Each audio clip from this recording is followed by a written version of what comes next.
held at Kamikaze. You were commentating. Yeah, I was and with I Patrick was working Schaefer. coverage. Yep. And we had 396 people. We didn't even have 10 rounds. Yeah, it was actually, a 9-round tournament. I remember that.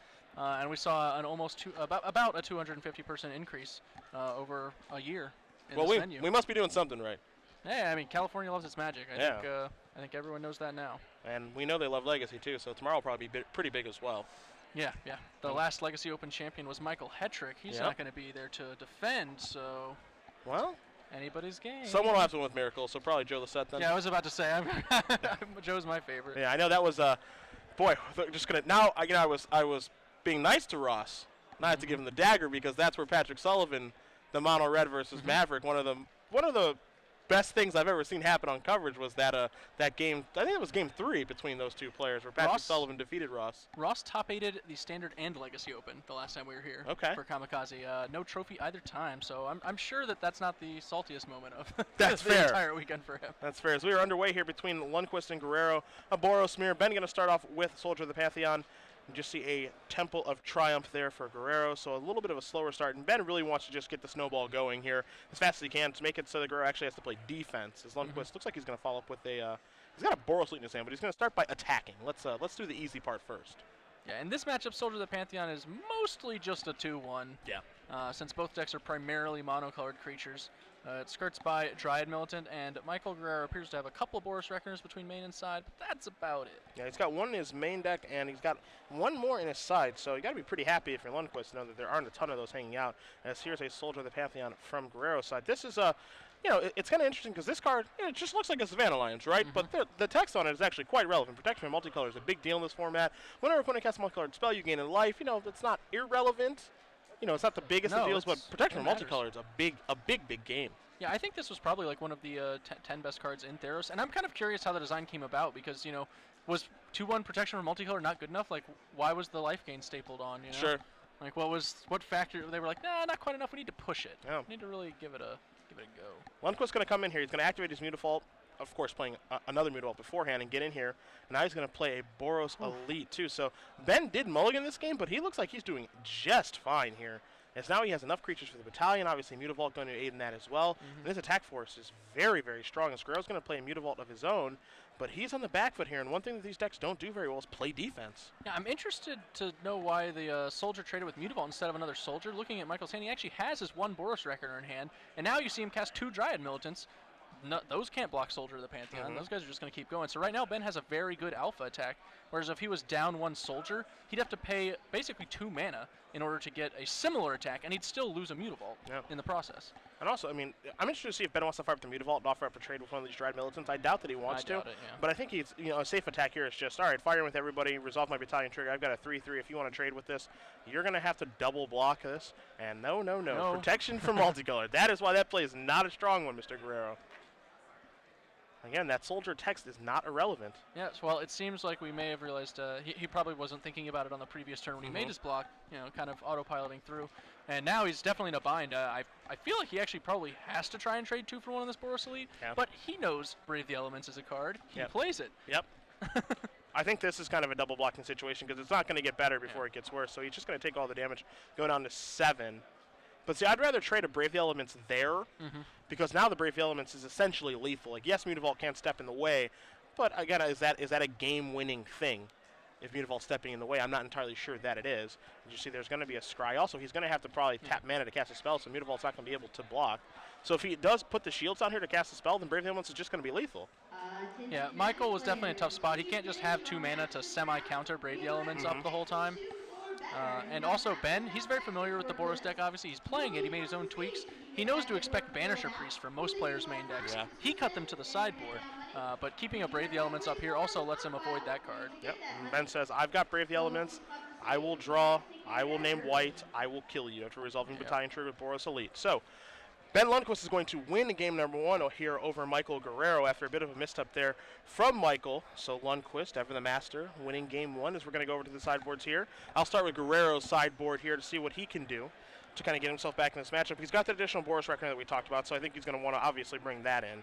3 copies of Fiend Slayer Paladin, not the best in this matchup, but a 2/2 First Striker actually isn't bad. especially because it does have lifelink. An additional copy of Brave the Elements. So Michael has 3 in his main deck and 1 in his sideboard. It feels like, that card probably came in a lot over the course of this weekend.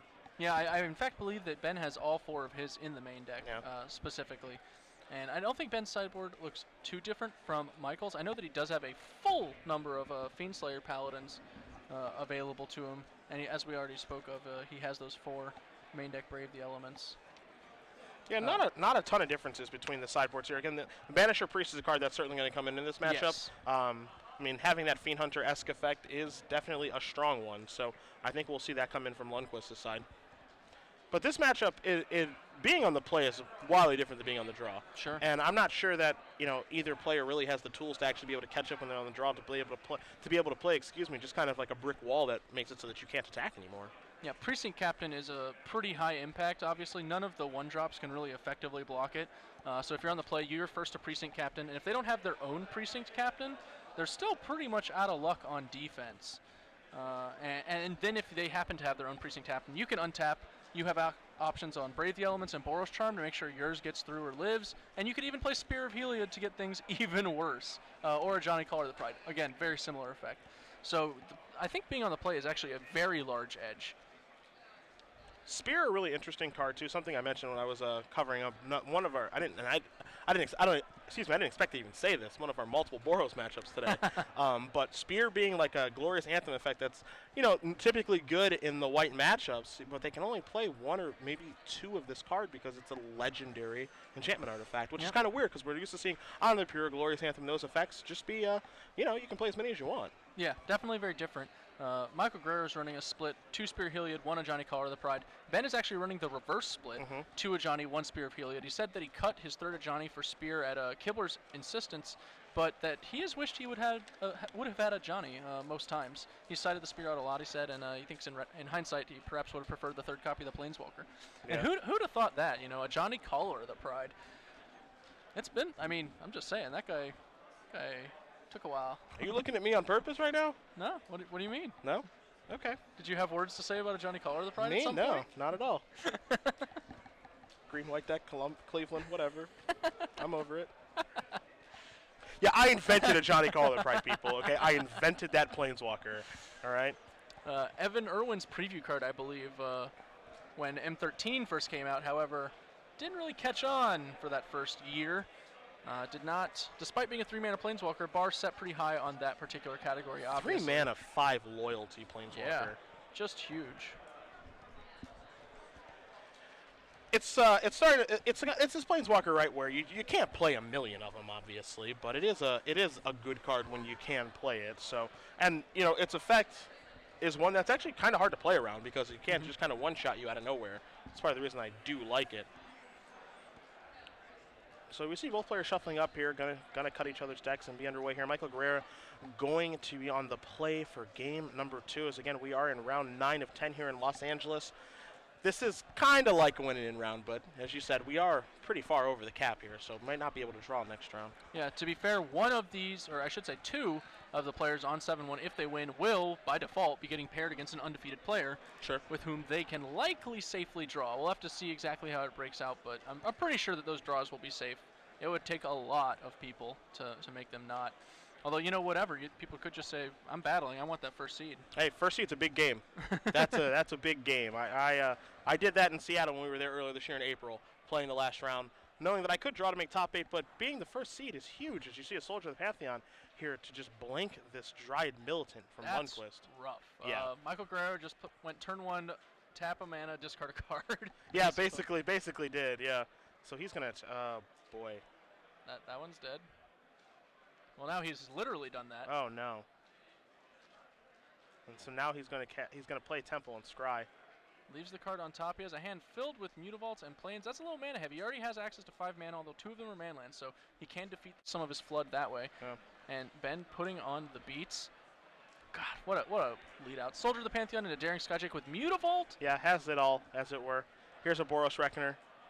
All right. So it's going to get Mutavault's way, and Ben says I'm going to gain life because that is a multicolored spell. He's going to quickly untap Will Lundquist. He's going to draw a card, draws a Plains for the turn. I think he's got a frontline medic. He's actually got Banisher Priest, so get that out of the way and get in here for 5. Yeah, so this is a one-sided beatdown right now. Yeah. the kind Benny specializes Yeah, in. it's getting ugly out there. There's a Spear of Heliod. Michael's got a lot of his more, once I'm ahead on board, this is what I do cards. He's got Spear of Heliod, he's got a Johnny Caller of the Pride, he's got Mutavaults. These are all cards that are better when you have creatures in play already. Yeah. And that's not the situation he finds himself in. He's lost his first 2 guys, and he's fallen behind real fast. And the thing, again, is that when you're behind in the White Weenie Mirror, there's really no way to catch up. There is no... Sometimes, in history past, we've seen cards like Day of Judgment, to kind of clear everything away. But that card doesn't really exist right now. So there is really no way for Guerrero to actually be able to catch up here. You see an attack for 3, 4, 5, 6, 7, 8, 9. And Lundquist has a Brave the Elements in his hand. So Guerrero does play something. 1, it's probably not going to be good enough. And 2, Brave the Elements says, I don't think so. Yeah. I'm going to kill you with the Falter effect. Michael draws. It's a Precinct Captain. There's another Mutavault there in his hand as well. He can utilize the Mutavaults as defenders, but he can only utilize 1 if he casts the Precinct Captain. And casting the Precinct Captain will guarantee that he takes lethal. You see, he doesn't really want to cast it. He's hesitant to cast it, but he is going to play Precinct Captain, which is a 3/3 right now. And I think Ben's going to do what he did last game, which is I'm going to show you Brave of Elements. Yeah. And, Brave the Elements, and you're probably going to concede here. Ben's classy. He draws his card first. Yeah. He has another Brave the Elements as well? Okay. He's got all the Braves. There's theoretically a line here Michael could use to, save himself. Is there? Ben appears to be not playing the Brave before blockers. Theoretically, he could be, activate Mutavault with Mutavault and be able to, Lightning Strike something or something along those lines. And Ben, not knowing his opponent's exact list, perhaps not willing to just play into those lines. But, yeah, I would probably, then you could just, go cast Brave, name White. If he responds, you just cast the other Brave. Sure. Name whatever he was responding with, and then he's 100% dead. Sure. You see Ben's just well, this is lethal, so you have to have something. First strike. My guy's a 3/3, your guy's a 2/2. Still lethal. Yep. And there's a Brave. So yeah, attack still looks to be lethal. And you see he's going to count the damage, 3 from that, 2 from the Soldier. As long as his life total is correct and sitting at 4, which I believe that is correct. That, I believe, does it? Michael confirming the math himself. I mean, if Ben casts a Brave the Elements, I'm pretty sure Michael's dead. That's just my general read on the situation. Yeah, that's how I feel with you. I'm with you, on that one too. So once the dust settles, we'll see exactly what does happen. Maybe we'll see an extension of the hand. I'm not sure. We are, and that's going to do it. So Ben Lundquist is going to defeat Michael Guerrero 2-0. Boros beats Boros. Yeah.